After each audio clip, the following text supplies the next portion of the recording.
सावन की शुरुआत हो चुकी थी। गर्मी की तपन के बाद मिट्टी से उठती सौदी महक पूरे रामपुर को महका रही थी। चारों ओर हरियाली थी। खेतों में धान की रोपाई लगभग पूरी हो चुकी थी और गांव के लोग आशा से भरे हुए थे। इस साल फसल अच्छी होने की उम्मीद थी। दयाराम अपने खेत की मेड़ पर खड़ा था, जहां से सामने बहती नदी की एक हल्की सी झलक दिखाई देती थी। यह नदी वर्षों से इस गांव की प्यास बुझा रही थी, लेकिन इसकी शांत सतह के नीचे जैसे कोई अनकहा डर सिमटा था। गीता, लगता है इस बार फसल अच्छी होगी। देखो, बादल भी तो रुकने का नाम नहीं ले रहे। बस भगवान से दुआ है कि ये बादल हमारे खेत सींचे, घर ना बहाएं।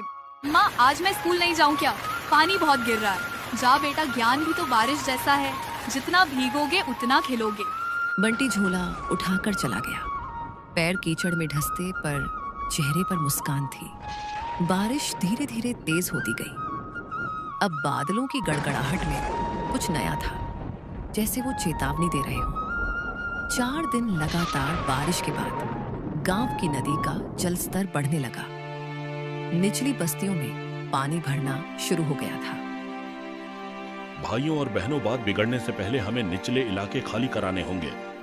बारिश थमने का नाम नहीं ले रही और नदी की रफ्तार खतरनाक होती जा रही है। मुखिया जी, हम जाएं कहाँ? घर, मवेशी, अनाज सब छोड़ दें क्या? सबने तय किया कि गांव का स्कूल एक अस्थायी राहत केंद्र बनेगा।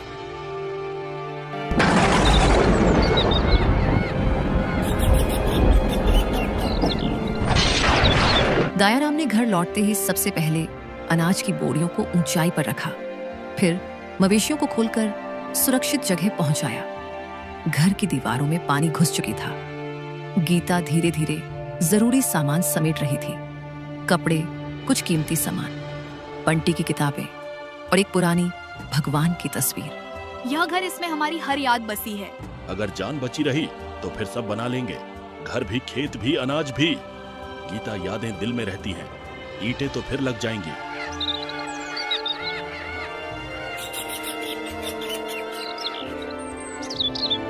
तब गांव की जिंदगियां ठहरी हुई थीं।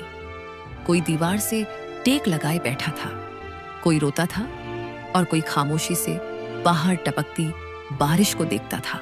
लेकिन बंटी की मासूम आंखों में सिर्फ एक सवाल था, हमारा घर कब मिलेगा? दया, बंटी को बुखार सा लग रहा है। तू उसकी चिंता मत कर। देख, मैंने डॉक्टरनी से दवा ले ली है।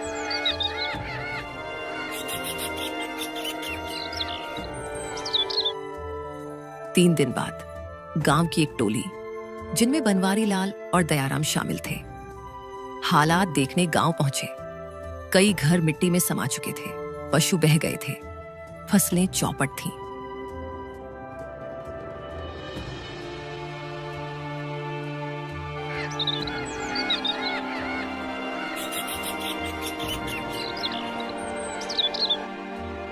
अगले दिन राहत शिविर में जिला अधिकारी पहुंचे। थोड़ी राहत सामग्री आई, चावल, दाल, कंबल। लेकिन सबसे अहम बात यह थी कि उन्होंने पुनर्वास की योजना का अब सबके लिए दिया। अस्थायी घर बनाए जाएंगे, बच्चे फिर से स्कूल जा सकेंगे, फसल की भरपाई के लिए मुआवजा मिलेगा। गांव वालों की आंखों में पहली बार थोड़ा सुकून दिखा। उसी रात दयाराम और गीता आपस में बात कर रहे थे। दया, लगता है भगवान ने हमारी सुन ली। दया, जब फिर से घर बनेगा तो आंगन में तुलसी जरूर लगाना। रसोई में तेरी वो मिर्च की चटनी फिर से बनेगी। दोनों हंसे, लेकिन वो हंसी टूटे सपनों के बीच उगती एक उम्मीद थी। अगली सुबह बंटी ने दयाराम से कहा, बाबूजी, मैं बड़ा होकर इंजीनियर बनूंगा। ऐसा घर बनाऊंगा जो पानी से टूटे ही नहीं। पहले मिट्टी को समझूंगा, फिर उसका इलाज करूंगा। बेटा, तेरा सपना ही अब मेरा सपना है।